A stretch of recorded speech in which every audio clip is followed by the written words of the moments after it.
Merci beaucoup de m'avoir invité.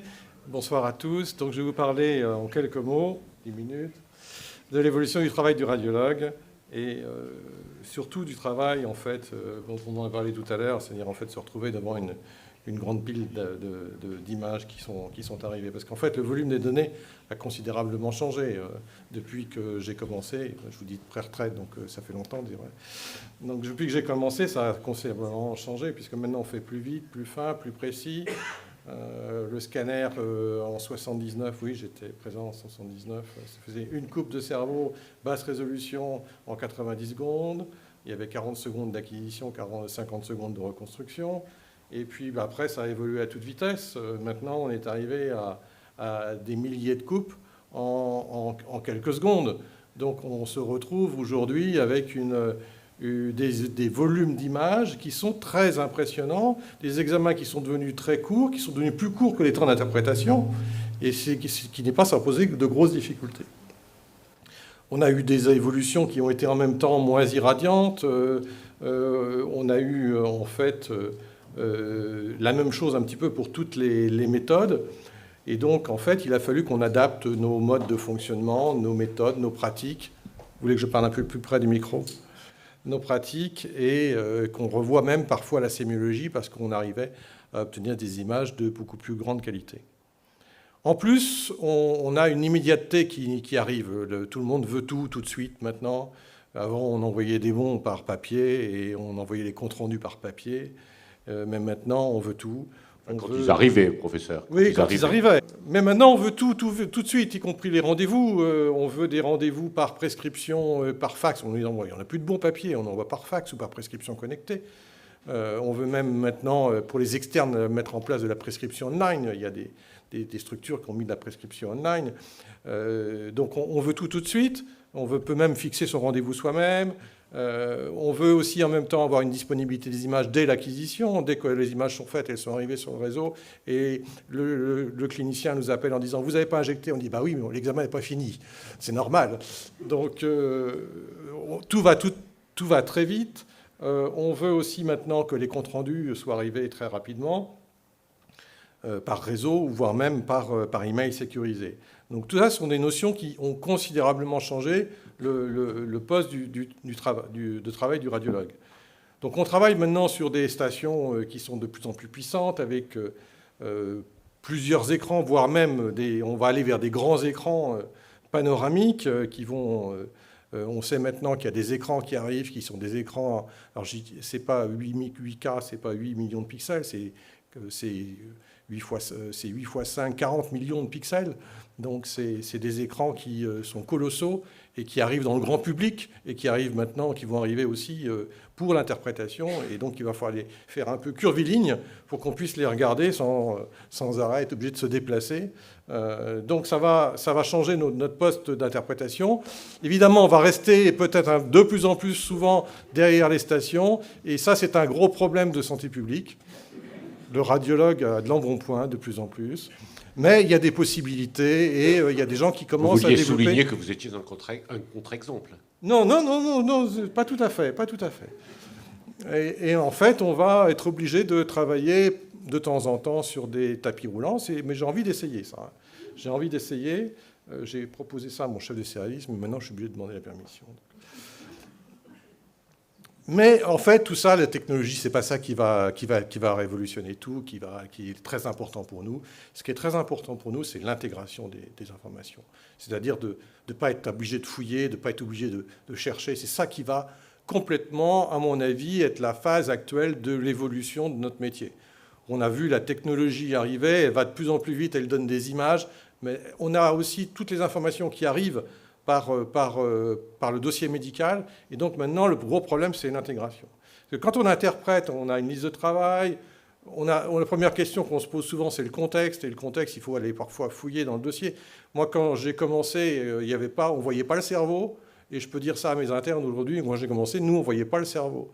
Et Jean-Yves Gauvry, dans 15 ans, quand il aura des internes, il dira « Mais vous savez, quand j'ai commencé, moi, on était obligé d'aller chercher les informations dans le dossier du patient. On n'avait pas l'information souhaitée qui arrivait instantanée comme ça. Donc, je pense que ça va être, à mon avis, cette évolution de gestion de l'information, et d'aide diagnostique va être la plus grosse évolution qu'on va avoir, peut-être plus que technologique dans les années qui viennent. Donc on va avoir, il faut qu'on ait un affichage des antériorités.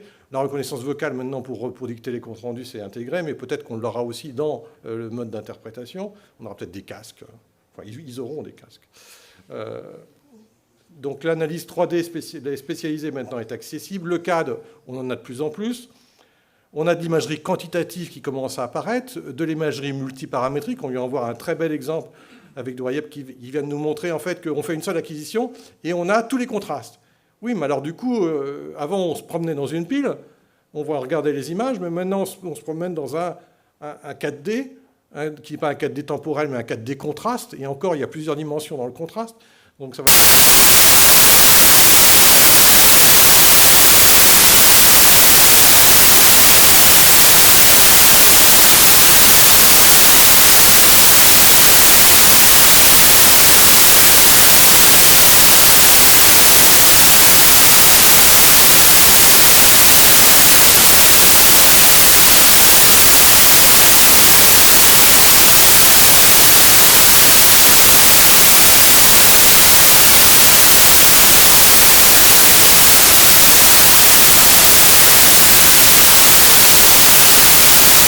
qui nous permettent aussi de lancer immédiatement une reconstruction 3D. Donc tout ça, ça paraît relativement intégré, mais on n'est qu'au balbutiement de l'intégration. On est qu'au balbutiement d'intégration. On a évolué dans les systèmes, on évolue dans les systèmes, et on le voit dans les autres domaines. On avait avant des logiciels qui étaient fabriqués par un constructeur et qui faisaient quelque chose. Il l'avait en général fabriqué, ça ne marchait uniquement que sur PC. Ah ben non, la version Mac n'existe pas. Après, on est passé à des logiciels qui maintenant fonctionnent sur Mac, PC, des logiciels Java qui fonctionnent dans tous les environnements. Et de plus en plus, on va aller vers des logiciels qui vont être complètement ouverts, c'est-à-dire que le futur de logiciels d'imagerie, ce sont des logiciels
cette information-là.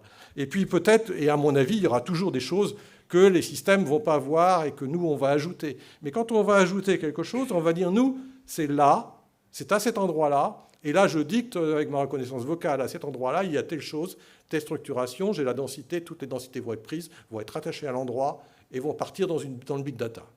Et là, dans le big data, après, ça va mouliner et ça va vous dire, tiens, vous avez vu ça, vous avez telle biologie, vous avez tel truc, attention, est-ce que ça ne serait pas par hasard telle chose? Ou ça va nous dire directement, à partir de telle anomalie, il va y avoir 30% que ça soit ça, 30% que ça soit ça, 30% que ça soit ça. C'est ça l'enjeu du futur, à mon avis, et c'est ça l'évolution du poste du radiologue. Et heureusement qu'on aura des outils comme ça, parce que quand on est aujourd'hui à 1000 images en 3 secondes, mais quand on va être à encore bien plus d'images, il faudra qu'on aille encore de plus en plus vite. Donc on validera cet élément-là, et puis on ira. Alors tout doit partir en structuré pour aller dans le big data. Alors ça, c'est le dernier, enfin un point important aussi, c'est que ça montre bien que l'évolution du radiologue va aller de plus en plus pour être de plus en plus efficace. Il faut qu'il soit spécialisé parce qu'il faut qu'il soit performant. Il faut qu'il soit performant, qu'il connaisse très très bien la clinique, qu'il participe au projet thérapeutique et donc qu'il soit forcément en équipe avec d'autres collègues, bien sûr de radiologie, mais organisés verticalement. Jean-Yves Gauvry est avec dialogue la plupart du temps avec des neurologues et des neurochirurgiens. Moi, je dialogue avec des gastro-entérologues et des chirurgiens digestifs. Évidemment, aussi, on parle tous les deux, entre nous, de techniques ensemble. Donc, il y a forcément ces deux dimensions qui doivent apparaître. Mais alors, avec tout ça, la difficulté, c'est qu'on a vu qu'il y avait des stations, mais il n'y a pas de radiologue derrière. Ça, c'est un gros problème. Et on en a parlé avec la démographie. Voilà ce qu'on avait en 2009 comme schéma démographique. Et on avait alerté l'ARS à l'époque en se disant on allait vers une pénurie de radiologues, ce n'était pas possible. Et on nous répondait, vous savez, vous n'êtes pas les seuls, toutes les disciplines se plaignent. Voilà. Et je pense qu'à l'époque, on avait, si je ne me trompe pas, on avait 4 internes à Rennes et 2 internes à Brest à cette époque-là par an. Donc c'était au maximum 6 radiologues par an.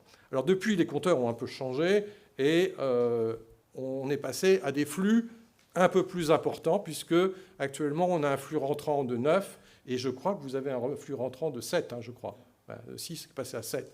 Donc on arrive à un flux rentrant qui est beaucoup plus important. Alors ça a changé la forme de la courbe. Mais globalement, vous voyez quand même que cette courbe-là, elle a quand même un beau creux qui est en train d'arriver.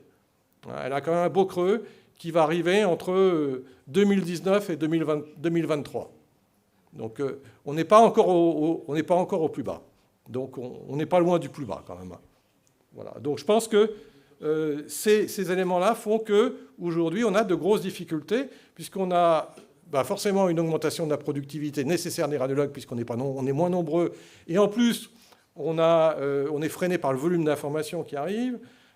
Évidemment, on a des outils qui sont un peu meilleurs, mais on a aussi également un accroissement d'équipements, en particulier d'IRM, qui font qu'on a besoin de plus en plus de radiologues. Et puis, on a d'autres besoins. On a des besoins, en fait, de RCP, de choses comme ça. Donc, on a beaucoup de besoins. Donc, évidemment, ça fait qu'il y a plus de flux de radiologues vers certaines structures et qu'il y a des structures qui ont peu ou pas de radiologues et qui sont pas assez attractifs pour avoir des radiologues. Alors, il n'y a pas beaucoup de pistes, malheureusement. Il y a une piste qui est la restructuration, la concentration, fermeture d'hôpitaux parce que manque de radiologues. On est obligé de fermer la chirurgie, fermer les hôpitaux parce qu'il n'y a plus de radiologues. Pourquoi pas? On y arrivera peut-être. Parfois, on servira peut-être d'excuse, j'en sais rien. Mais on peut aussi imaginer des choses comme la téléradiologie. Téléradiologie qui peut assister à un certain nombre de structures. Alors c'est aussi, il faut bien se rendre compte, un petit peu un problème, parce qu'on est en train de dire, OK, la téléradiologie c'est bien, mais du coup, ça va amener des radiologues dans des structures qui sont des structures centralisées, et ces radiologues-là, il va en avoir besoin de plus en plus pour faire la téléradiologie. Évidemment, les radiologues n'iront pas dans les structures dans lesquelles ils... Or, c'est quand même... Moi, je trouve que c'est quand même le métier, c'est quand même de discuter avec des collègues. Donc, il faut absolument qu'on fasse très attention à ne pas augmenter les structures de téléradiologie de façon on va dire, trop importante pour éviter de dépeupler des endroits. Et donc peut-être que c'est une phase actuellement, mais il ne faudra pas oublier que c'est une phase qui ne doit être que transitoire et qu'il faut revenir avec avoir des collègues sur place. Donc le futur, pour moi, c'est relativement simple. Bon, ben, je vous en ai parlé un petit peu. Ça va venir, mais encore dans quelques années. Bon, quelques années à faire. Évidemment, le futur n'est jamais certain. Hein. Donc on peut toujours se retrouver avec des problèmes de pension et de retraite. Et je peux peut-être être amené à voir le futur pendant très longtemps. Mais bon, ce qui me rassure, c'est que si je décide d'acheter une station de travail avec un tapis roulant, il y a des gens qui font des tapis roulants où même quand on est âgé, eh bien, on a moins de pesanteur et on peut continuer à faire du tapis roulant pendant un certain temps. Donc je pense que... J'ai l'impression que vous cherchiez, monsieur, oui, un peu les compliments. Bien sûr, oui. Bravo. On vous applaudit.